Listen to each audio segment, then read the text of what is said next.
Olá a todos. As eleições presidenciais estão a aproximar-se e o país prepara-se para escolher quem vai ocupar o cargo mais alto da República Portuguesa. A ESC-FM, a Magazine e o E2 uniram-se para dar a conhecer os valores e as propostas dos candidatos desta corrida a Belém. Hoje o convidado é António Filipe, deputado à Assembleia da República pelo Partido Comunista Português entre 1989 a 2022 e novamente entre 2024 e 2025.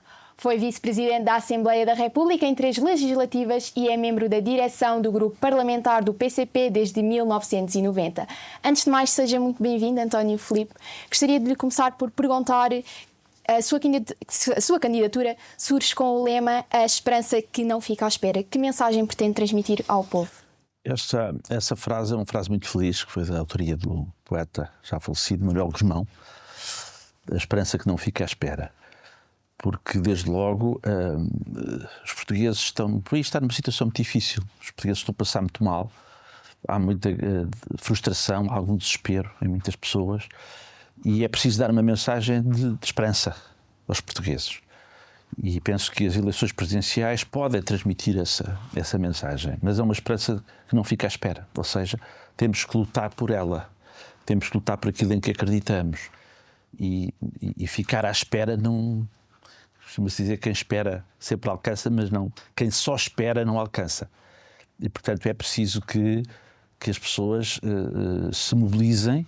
E eu creio que a eleição para a presidência da República é um momento que as pessoas não devem desperdiçar para poderem colocar num órgão de soberania com as responsabilidades, que é como há pouco dizia, que é o Presidente da República, alguém que dê corpo a essa esperança, ao inconformismo e à necessidade de que as coisas não fiquem na mesma e que haja, no Palácio de Belém, ou seja, na Presidência da República, alguém que os portugueses possam sentir que está do seu lado, no sentido de ajudar a resolver os problemas mais preocupantes das pessoas, que é o facto de trabalharem e ganharem mal, é o facto de quererem ter acesso a uma habitação e não conseguirem pagar os preços da habitação que são exigidos, quer para arrendar, quer para adquirir, são as dificuldades relacionadas com o acesso ao ensino, enfim, num ano em que o número de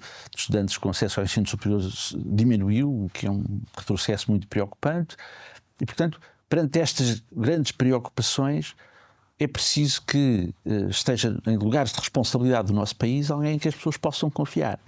E por isso é que apresentei a minha candidatura com essa frase também, de que a esperança que não fica à espera. A sua candidatura surge apoiada pelo PCP, mas reforça muitas vezes que o papel de chefe de Estado é super partidário. Porquê é que decide fazer esta diferença? Não, porque é um facto. Ou seja, uma coisa são as eleições para a Assembleia da República. Eu participei em muitas, como disse há pouco. E aí os partidos apresentam, os partidos e coligações apresentam um programa de governo ao país, não é? Porque pretendem governar, assumir funções executivas e pretendem legislar, participar na Assembleia da República, ter maioria na Assembleia da República. Ora, o Presidente da República não só não governa o país, como também não é legislador. Tem outro papel. E, nesse sentido, eu não me apresento como candidato a Presidente da República com um programa de governo, porque não é disso que se trata.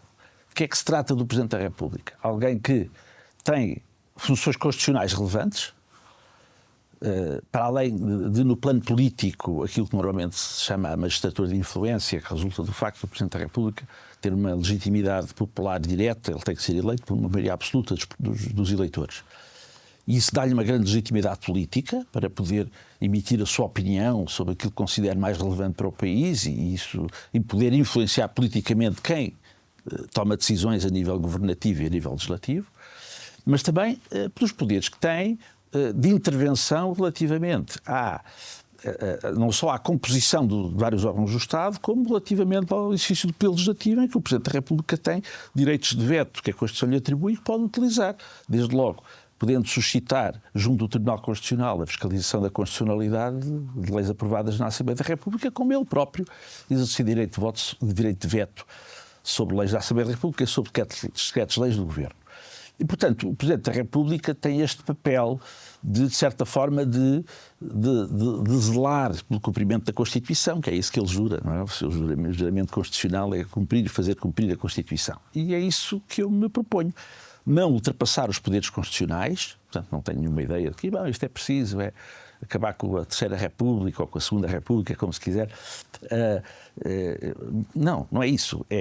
Temos uma Constituição que eu creio que é uma Constituição progressista, com valores, designadamente no plano social, que devemos defender, porque são conquistas democráticas do nosso povo, e que devemos defender, e no quadro da Constituição exercer as funções com equilíbrio, porque é algo que é necessário para a função de Presidente da República, e eu creio que estou em condições de poder fazer isso, ou seja, sem abdicar das minhas convicções, defendendo que é preciso contribuir para resolver os problemas sociais mais graves com que o país se confronta, no quadro da Constituição, porque, no fundo, se houver políticas que sejam conformes àquilo que a Constituição determina, desgradamente no plano social, muitos dos problemas com que hoje nos debatemos podem, enfim, ter uma resolução que até agora não tiveram.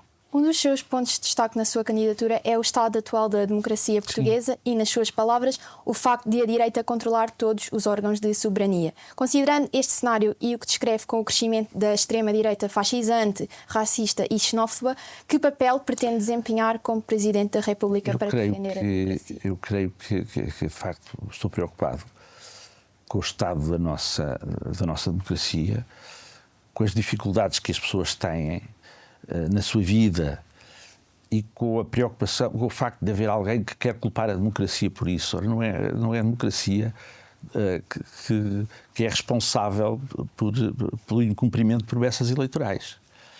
E eu creio que os problemas com que a democracia se debate resolvem-se com mais democracia e não com menos.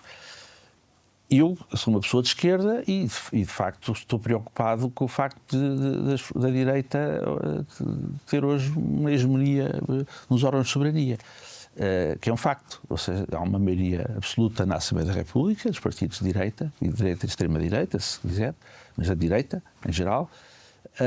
Há o governo, tem maioria parlamentar. Enfim, o atual Presidente da República não é meu adversário político, mas é uma personalidade que ele não é candidato, é uma personalidade que também vem dessa área. Temos governos de direita, quer nas regiões da Madeira, quer nos Açores. Isto tem consequências relativamente à composição de outros órgãos do Estado, geralmente o Tribunal Constitucional, o Provedor de Justiça, enfim, vários órgãos do Estado que são eleitos pela maioria parlamentar, que estiver na altura.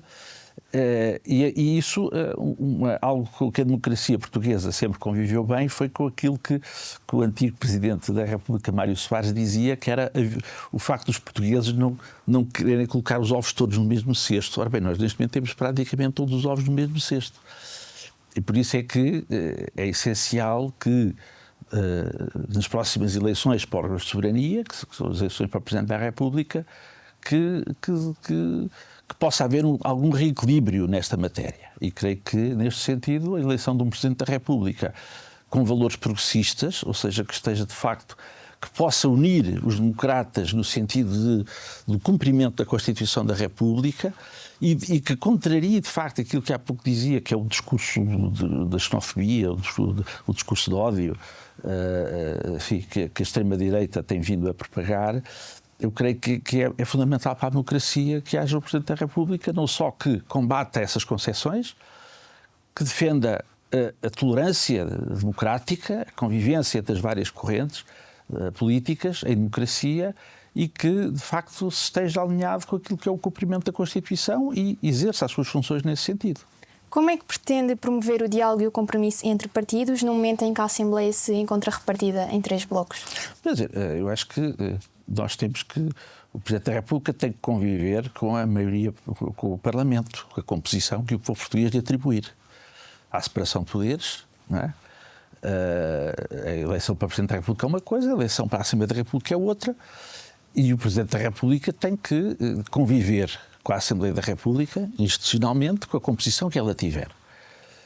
Mas também tem que encontrar, desde logo, uma solução governativa no quadro da Assembleia da República, Eu creio, já o disse e reafirmo, que faria o que estivesse ao meu alcance para evitar que a extrema-direita chegasse ao poder, o governo em Portugal, porque aqui seria profundamente negativo para o nosso país, seria um grande retrocesso em termos democráticos, mas o Presidente da República tem que encontrar soluções do quadro constitucional sem ultrapassar os seus poderes. Eu não creio que a Constituição permita que o Presidente da República forme governos de emanação presidencial. Isso houve um pequeno período da nossa história política em que houve tentativas de governos de iniciativa presidencial para evitar, na altura, a dissolução da Assembleia da República, numa circunstância muito particular.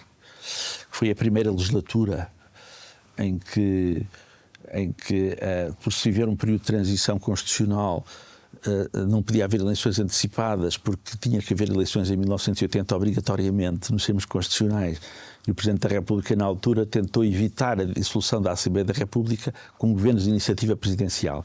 Não teve sucesso e acabou mesmo por ter de convocar umas eleições intercalares. Mas isso faz parte da história, estamos a falar ainda dos anos 70 do século passado.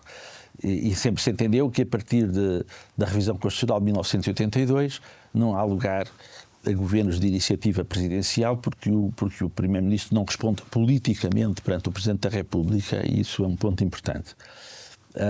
E, portanto, o Presidente da República tem de respeitar a separação de poderes, mas tem o poder de, ouvindo os partidos políticos e tendo em conta os resultados eleitorais, nomear um Primeiro-Ministro que esteja em condições de formar governo.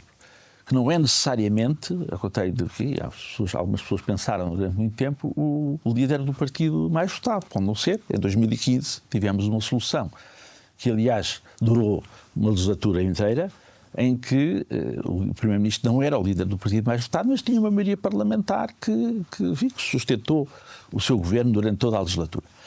E, portanto, o que é preciso é que no quadro da Assembleia da República o Presidente da República contribua, seja um fator de estabilidade institucional, no sentido de encontrar uma solução que permita governar o país, mas, enfim, tanto quanto possível, enfim, de acordo com aquilo que são os princípios constitucionais vigentes.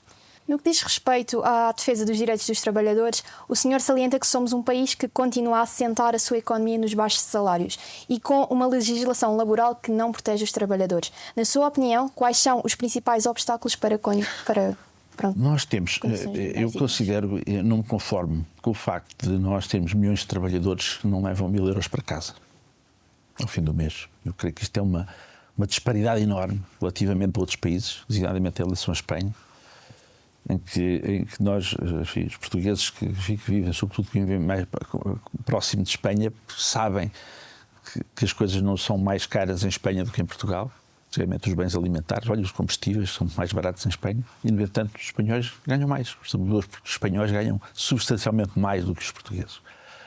E, portanto, esta economia assenta em baixos salários não é sustentável. E, portanto, eu creio, não me conformo com isso. Eu acho que os portugueses têm o direito e devem ganhar mais. A economia portuguesa precisa que a população tenha mais poder de compra. Agora, como é que isso se consegue? Eu acho que se consegue de duas maneiras. No que se refere à administração pública, aí eu creio que os governos têm a obrigação de pagar convenientemente os trabalhadores da administração pública. Até porque isso incentiva o aumento de salários no setor privado. No setor privado há um ponto importante, que é a valorização da contratação coletiva, que é a forma dos trabalhadores poderem fazer valer coletivamente os seus direitos em termos negociais junto das associações patronais, e é por essa via que é possível, de facto, aumentar os salários em geral. O que acontece é que nós temos uma legislação laboral que, desde designadamente 2003, quando foi aprovada a primeira versão do Código do Trabalho, ele já teve sucessivas alterações, mas houve uma inversão de valores relativamente ao direito do trabalho. O direito do trabalho foi uma conquista histórica dos trabalhadores, ou seja, no século XIX não havia direito do trabalho, não é? Havia o direito civil e entendia-se que havia uma liberdade contratual entre os trabalhadores e empregadores, como se eles estivessem em condições de igualdade em termos económicos. Não é assim. Ora, e o direito do trabalho foi de facto uma conquista, custou muitas lutas dos trabalhadores, no sentido de que, para equilibrar a relação de forças, os trabalhadores têm que ser entendidos coletivamente, têm que ser representados por via dos seus sindicatos, através da contratação coletiva, porque só assim é que se consegue alterar essa desigualdade de forças económicas entre o patronato e os trabalhadores. E, portanto, o direito do trabalho, a ideia de que entre o fraco e o forte a liberdade oprime e a lei é que liberta, esta é uma máxima, enfim, do Estado de Direito. O direito do trabalho permitiu que houvesse, de facto, conquistas dos trabalhadores e que os trabalhadores passassem a viver melhor do que viviam na miséria que foi o século XIX.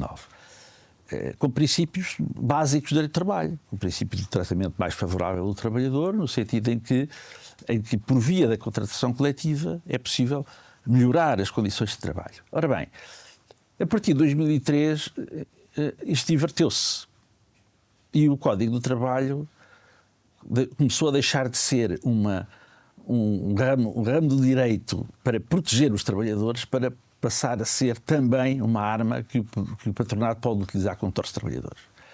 E isso tem tendência a acentuar-se. Eu estou muito preocupado, no momento em que falamos, com propostas governamentais que estão em cima da mesa para alterar ainda para pior, fragilizar ainda mais a situação dos trabalhadores, designadamente limitando os seus direitos e coletivos e sindicais e desvalorizando ainda mais a contratação coletiva, ou seja, dando às associações patronais o poder de unilateralmente denunciar um contrato coletivo em vigor. O que é uma inversão de regras jurídicas, ou seja, os contratos são para serem cumpridos. Se nós damos a uma das partes a possibilidade de denunciar unilateralmente o contrato, estamos a fragilizar a outra parte. E, portanto, eu estou muito preocupado com esta desvalorização que se tem vindo a fazer dos trabalhadores no plano da legislação laboral, ou seja, a legislação laboral deixar de ser uma conquista dos trabalhadores para passar a ser uma conquista do patronato. Eu creio que isto é uma total inversão de valores e eu estou muito preocupado com isso, porque acho que o nosso país só tem futuro se o trabalho e os trabalhadores forem valorizados. Nos últimos tempos, o futuro dos jovens em Portugal tornou-se uma questão central. Pelos ordenados baixos ou pela dificuldade em comprar casa, muitos admitem só ver futuro se emigrarem. Que impacto tem esta realidade para o país e o que pode ser feito para inverter esta situação? Tem um impacto enorme, muito preocupante e isso só há uma forma de inverter isso, que é pagar melhor. As pessoas que adquirem uma formação têm, obviamente, expectativas profissionais. E eu acho que ninguém está a investir numa licenciatura, num mestrado e altas qualificações para depois arranjar um emprego em que não leva 1.000 euros para casa.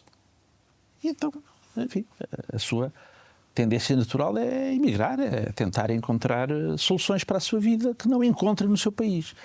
E eu acho que isto compromete o futuro de Portugal. E não há outra solução que não seja a valorização das profissões, quer no setor público, quer no setor privado. Ou seja, nós não podemos ter uma economia portuguesa que esteja ditada exclusivamente pela maximização do lucro das empresas.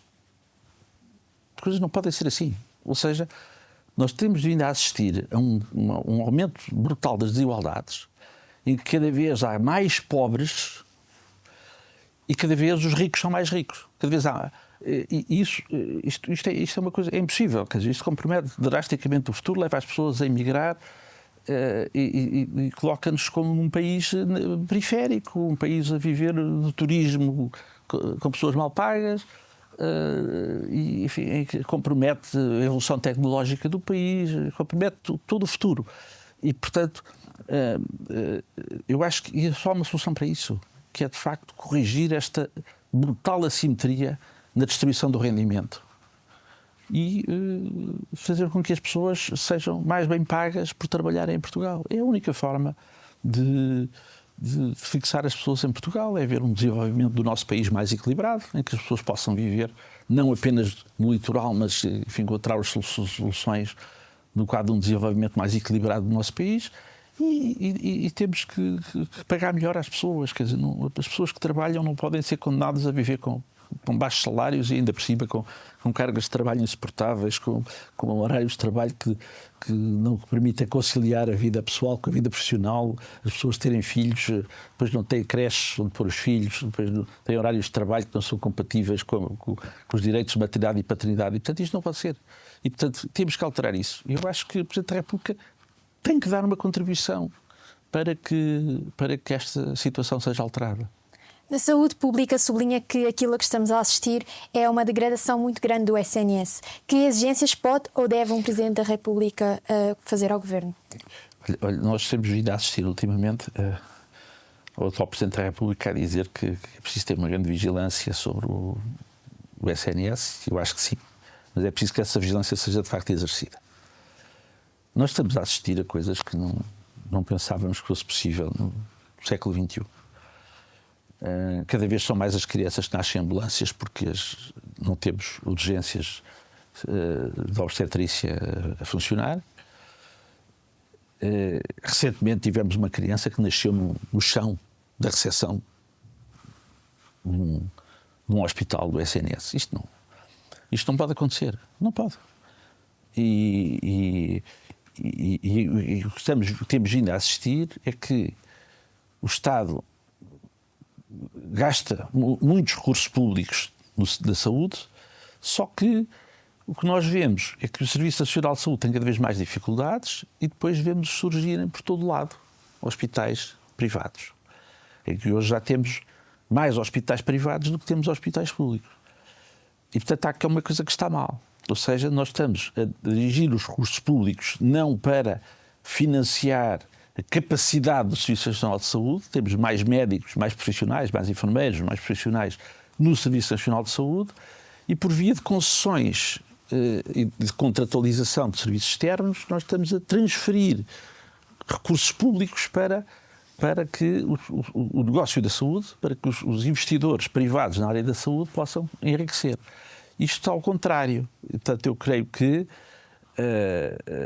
o Estado tem que garantir que aquilo que é o Serviço Nacional de Saúde, que é a maior garantia do direito à saúde dos portugueses, porque pergunte-se a qualquer pessoa se tiver um problema de saúde grave, de facto, onde é que quer ser tratado, e certamente que é no Serviço Nacional de Saúde. Aliás, não faltam casos em que, perante as situações mais graves, os hospitais privados remetem as pessoas para os hospitais do Serviço Nacional de Saúde, porque esses são os mais capacitados. Bom, e ao mesmo tempo o Estado, em vez de investir o essencial dos seus recursos na capacitação do Serviço Nacional de Saúde e dos seus profissionais, permite que os profissionais sejam atraídos para o setor privado e que o setor privado continue a crescer, diria, à nossa custa, à custa dos contribuintes, porque é por via das convenções com o SNS e com o Estado em geral que essas instituições privadas têm vindo a enriquecer, ao ponto de dizerem, até com alguma arrogância, que é um dos melhores negócios que existe, é o negócio privado da saúde, se for pago pelo Estado, não é? E eu acho que isto está ao contrário, isto tem que ser invertido e, portanto, tem que haver eu diria, uma vigilância muito ativa no sentido da exigência de que os poderes públicos invistam no Serviço Nacional de Saúde, porque é essa a forma de garantir aquele desígnio constitucional de haver um acesso de todos os portugueses a cuidados de saúde. A habitação acessível tem sido apontada como um dos maiores problemas sociais em Portugal. O que pretende fazer, tendo em conta com as competências do Presidente da República, para colocar esta questão como uma prioridade nacional? Não posso nem fazer casas, nem promover políticas de habitação. Agora, há uma questão que para mim é clara. Há quem diga que o que temos é falta de casas. Eu diria que o que nós temos é falta de casas que as pessoas possam pagar. Porque nós temos muitas casas devolutas, especialmente nas grandes cidades, em Lisboa, enfim, há milhares de casas devolutas. O que temos vindo a assistir é o seguinte, é que temos deixado as políticas de habitação nas mãos do mercado, deixar o mercado funcionar. Isso é um dogma neoliberal, que é a ideia que o mercado resolve os problemas. Ora bem, já vimos que não. O que temos vindo a assistir é que nas grandes cidades o património habitacional tem vindo a ser entregue ao turismo. As populações têm vindo a ser expulsas do centro da cidade e lançadas para a periferia, e temos visto aparecer habilitação de hotéis e alojamento local por todo lado. Uma turistificação do centro das cidades. Lisboa talvez seja o expoente máximo, mas não é só Lisboa. Somos ao Porto, a situação é muito semelhante já. Portanto, temos visto, por outro lado, que o preço das casas continua a aumentar. Não se regula o mercado de arrendamento no sentido de promover rendas que sejam acessíveis. Pelo contrário, tem-se vindo a liberalizar o mercado do arrendamento, o que faz com que as pessoas não tenham dinheiro para poder ter uma habitação. E quando vemos que há um programa governamental que considera que 2.300 euros mensais é uma renda acessível, estamos conversados. Eu pergunto quais são os portugueses que têm dinheiro para pagar uma renda acessível de 2.300 euros. É tudo menos acessível. E eu acho que há aqui 3 coisas que têm que ser feitas. Primeiro, eu acho que o Estado tem que promover a habitação pública. Aliás, o Estado português é dos Estados que menos, em termos comparados, menos promove a habitação pública. Tem de o fazer. O setor privado não resolve esse problema. Resolve apenas um segmento das pessoas com mais dinheiro, mas não resolve o problema para a generalidade da população. É preciso regular o mercado de arrendamento, garantindo estabilidade aos arrendatários.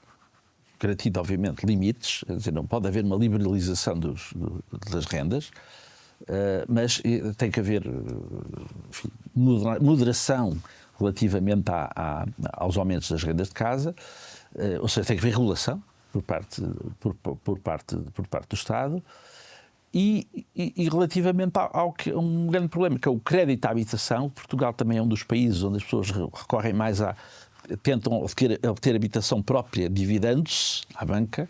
Também tem de haver aqui uma intervenção por parte do Estado no sentido de limitação dos lucros da banca, designadamente através dos spreads, através das comissões, enfim, através há uma desigualdade económica muito grande entre os bancos e, enfim, as pessoas que têm que recorrer ao crédito, e que o Estado também tem que intervir. E, portanto, há aqui várias vertentes da política de habitação que têm de ser conjugadas. Aquilo que nós temos vindo a assistir é que os bancos fazem o que querem, o mercado de arrendamento cada vez mais liberalizado, em que as pessoas são sujeitas a aumentos de rendas de casa e à instabilidade do arrendamento, com milhares de despejos. Os despejos têm vindo a aumentar. E com falta de habitação pública. E, portanto, se estas 3 vertentes não forem conjugadas numa política de habitação, nós estamos a atingir uma situação que é hoje quase catastrófica nas grandes cidades, em que as pessoas não têm condições para poder obter uma habitação digna, então vão ficando em casa dos pais, ou outros, por vezes, até têm que voltar à casa dos pais porque não tiveram condições para suportar os custos de uma habitação. E, portanto, eu acho que é um dos problemas mais sentidos hoje pela sociedade portuguesa, particularmente pelos jovens, mas não apenas. A população idosa das cidades também tem vindo a sofrer com isto, de deixar de ter dinheiro para pagar a renda que lhe exigem, e eu acho que este é um daqueles problemas que nós temos que resolver. E é por não se resolver estes problemas que hoje as pessoas estão numa situação de desesperança que têm e que é preciso ultrapassar. Mas tem que ser ultrapassado com políticas concretas, não é só com boas intenções. Durante a entrevista ficámos a conhecer vários dos seus pontos de vista e propostas, mas se tivesse de definir a sua candidatura em uma frase, qual seria? Eu volto à frase inicial da esperança que não fica à espera. Eu creio que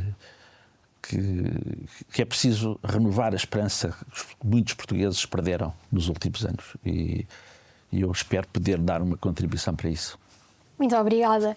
Terminamos aqui a entrevista com António Filipe, candidato à presidência da República, apoiado pelo PCP. Esta série de entrevistas aos candidatos das presidenciais 2026 é uma parceria da ESCS FM, da Magazine e do E2. Fiquem desse lado e continuem connosco. Até breve.